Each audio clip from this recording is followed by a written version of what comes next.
Hello, everyone. Today is Sunday, January the 5th of January of 2025.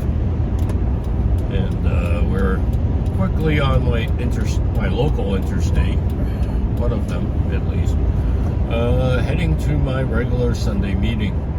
And I wanted to make a quick video today about LLCs. Now, this is not legal advice. This is not financial advice. This is not tax advice. This is not advice in any sense of the word. What this is a recording of my random thoughts. Well, hopefully cohesive. Good. Now that the disclaimer is out of the way, what I would like to bring up is that, in my humble opinion, mind you, and again, this is not advice, everyone should have an LLC. And I'm tentatively going to title this New Year, New LLC. Now, why am I doing that? Because everyone should have at least one move they can play. What do I mean by move? With the coming financial collapse, and I truly believe that there is a collapse on its way. You could just look at all the stuff going on in different housing markets amongst the nation. One second, I just gotta clear my screen here. Okay.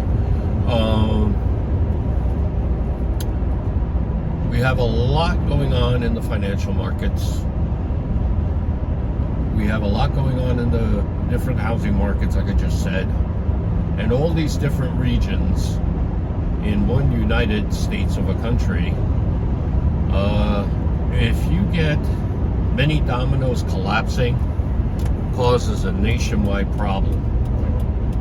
More so because a lot of people panic. Now, you're going to have to create an opportunity from that panic, and you have to shield yourself. Now, one of the things you should have an LLC for is a YouTube channel, like what I have here, because perhaps you can expand it out. If you don't do an LLC and you make a profit, you have to now become a sole proprietorship. In my area, you have to go to your local county. You have to do some paperwork, on and on and on it goes. My thing is, if you're going to go through all that, why not just have an LLC? So on that level, it makes sense. Now, some people say, why would you have an LLC? For the shield, basically. If you're acting as an agent of your company, it's your company that's liable. Now, I'm not saying this just for the shield. I'm saying this as a business, something you can expand, your side hustle. Now, a lot of people are so used to their regular paycheck, to getting a severance if they get cut from their job, and I'm not one of those people. In my world, you're lucky to get unemployment. And I'm of the belief you can't even count on unemployment, which is why I am always looking at revenue streams. Expenses low, revenue streams as high as possible. Now, let's say one of my favorite ones to use in description is a truck driver. You're a truck driver, but your company loses accounts, has to lay off people, not go out of business, but lay off people, and unfortunately, you drew the short straw. In other words, you're the one laid off. A friend of mine is going through surviving a layoff, trying to get unemployment, not getting much of anything, tapping out his revenue streams. As now thank goodness he's working, but still, now you got to recover. Your credit score takes a hit. It's just a mess. So you got to keep those revenue streams. Now, let's say with the truck driver, you know, you're the hypothetical truck driver. You know a lot about driving trucks. And you're like, well, I can write a book. Great. You need to get yourself onto YouTube for the air quote free advertising, because there's always a price. Sometimes you just don't see the price that you pay. And now that you're out there, you need to be able to say, I got a book on being a trucker. And you have your book on there, and don't rip off anybody.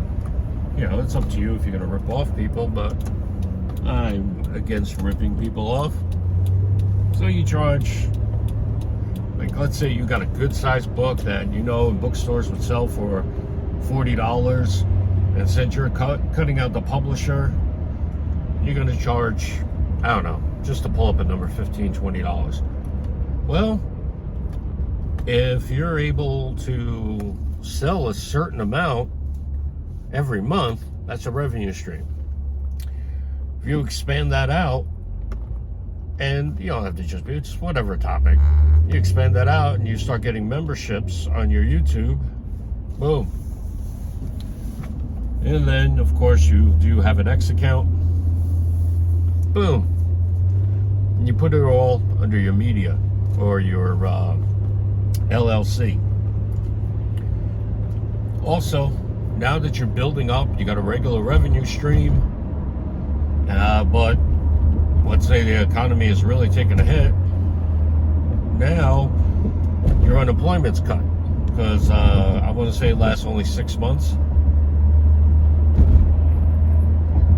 If you don't have this set up and you haven't spent those past 6 months busy looking for work, doing your business on the side as a side hustle, you're stuck.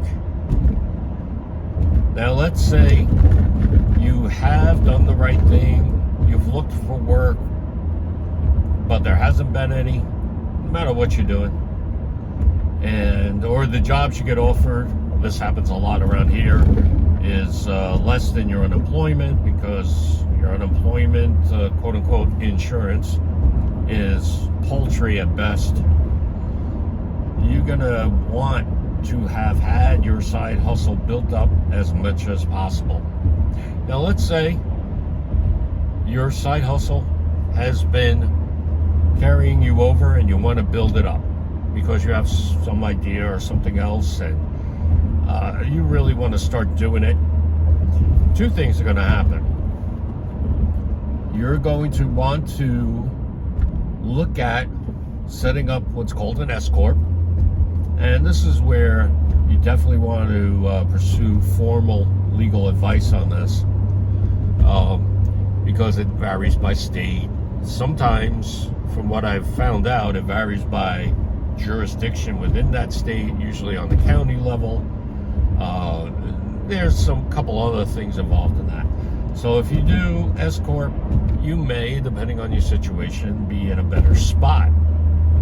But also, you're going to need financing. Now, if you've been following this channel for a little bit, you know we're big on credit scores here, getting your credit score up. Let's say you get your credit score up. You got a really good credit score. Let's say it's in the very good range, whatever that may be, and you want to get financing. Well, if you have an LLC, you look 10 times, we say around here, but you look a lot more legitimate than someone who just has a sole proprietorship. Because you have to understand, from a bank's perspective, they're either going to invest in you or a company. Banks are a business. In business world, it's always better business to business, B2B. If you're at that point where you're doing all this and you have what's called an EIN, an employer identification number, and because you're an S-Corp now, then you have a thing where you're really looking stellar. You got a good credit score, or very good preferably. you have an LLC, you have an EIN, you are primed for expansion. Banks like that, or whatever lending institution that may be that you're going to utilize. And we can talk about lending institutions another time. But my idea is this, my thoughts, because I'm in the process of doing this myself. You, me, we're going to look a lot better than everybody else, but also we're going to develop the right mindset, the entrepreneurial mindset. We're going to get our mind out of wage earner. And wage earner, in my humble opinion, is a crippling mindset. It is, you're relying on other people. You're not being free in any sense of the word. You're essentially a cog in the wheel instead of the guy who makes wheels, if that makes any sense to people. So in order to no longer be that cog in the wheel, that one out of many, do your LLC. Work at it, get to the point where you have your S-Corp, EIN, and you could just break free of all that. Now, let's say you do pretty good, but you're not quite ready to have this independence quite yet. But let's say you have enough that if you're working and you got the side hustle, if you had, quote unquote, one more thing, everyone always says one more thing around here, then you could break free. Well, that's when you have a separate and succinct unto itself LLC. See, now you create another one. This other LLC, have it in something completely different. You repeat the process. You have a good shield on your LLC. You build it to the point where you have an EIN. And let's say you've had a great experience with this lending institution, whomever it was, and you reach out to your regular representative and you say, hey, rep, I have this new LLC formed. Yes, it has its own EIN. I'm acting as agent of the company, blah, blah, blah. You'll learn all the speak as you go along. And just to pick one out of the blue, you decide to do real estate. Okay. Now, I just pulled that out of the air because maybe you're in an area where the real estate's cheap and people do have jobs for whatever reason, and you want to give it a shot. So just be extremely careful if you do these things, people, because yeah, this is a crazy market. My thought is this: whatever that second LLC is, if you can have two LLCs running independently and you're able to keep your head together, because that's a lot of work, then by all means do it. Now, some of the LLCs are going to be low effort, low income, but you know you can do it. Fine. You don't have to be the biggest house on the block. You just have to have a house on the block, food on the table, etc. So go ahead. If you can do 3 or 4 low effort, low income LLCs, you might be better off than the guy who has 1 or 2 of the high effort, high income. You just never know. So with that entrepreneurial mindset, take a look at yourself, find your strengths, know your weaknesses, and always have a strong mindset that I can do this. Look deep within yourself. Say, oh, I can do this. And know it. Then proceed. Now, the sooner you do this, the better. Because we got a world of hurt coming. And you may have to work some overtime to save up for filing paperwork. So that all depends on what you make and what it costs in your area. And I would also consider speaking to an attorney and an accountant, a tax advisor, and perhaps a business advisor as well. Some of the information you get here on YouTube is wrong, at least in my jurisdiction. Yeah, they'll have you file an LLC in some place where they say you don't have to report. Poppycock. In my state, if you live in your state and you have an LLC in another state, doesn't matter if you have to report that or not, or whatever they say, you still have to report it to the state you reside in. I want to say I know of 2 states, California and New York, where that applies, maybe Connecticut as well. There's a couple others I don't want to say because I don't want people to think that's absolute. Do your own research on this. But my point is this: why would I incorporate, or not incorporate, why would I do paperwork for, pick a state, Wyoming, Nevada, Delaware, whatever, where I don't have to report or report very little, etc., but then have to report as a foreign entity in my state? Why would I do that? That makes no sense. So learn the laws, double check, triple check, quadruple check all the information that you're getting out there, because there's a lot of wrong information out there because they all want to sell you something. And then, not that there's anything wrong with selling you something if it's good, but not everything is good. So, yeah, just be careful. Look into an LLC.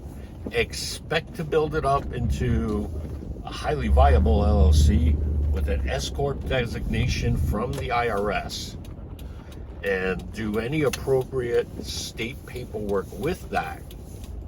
And get on the ball with this, ladies and gentlemen, because once you do the first 1 or 2, then after that, you should be good. I would think. Yeah, but definitely speak to professionals on this, and then take it from there, because there's a lot of opportunity out there, but you got to prepare for it, and there is a world of hurt coming, and you got to prepare for that. So, ladies and gentlemen, as always, I thank you for watching, and please like, share, subscribe. I do appreciate it. YouTube has told me I've had new subscribers, so welcome. But it doesn't tell me who you are. I don't know how you pull that off still, but it is what it is, so I greatly appreciate that.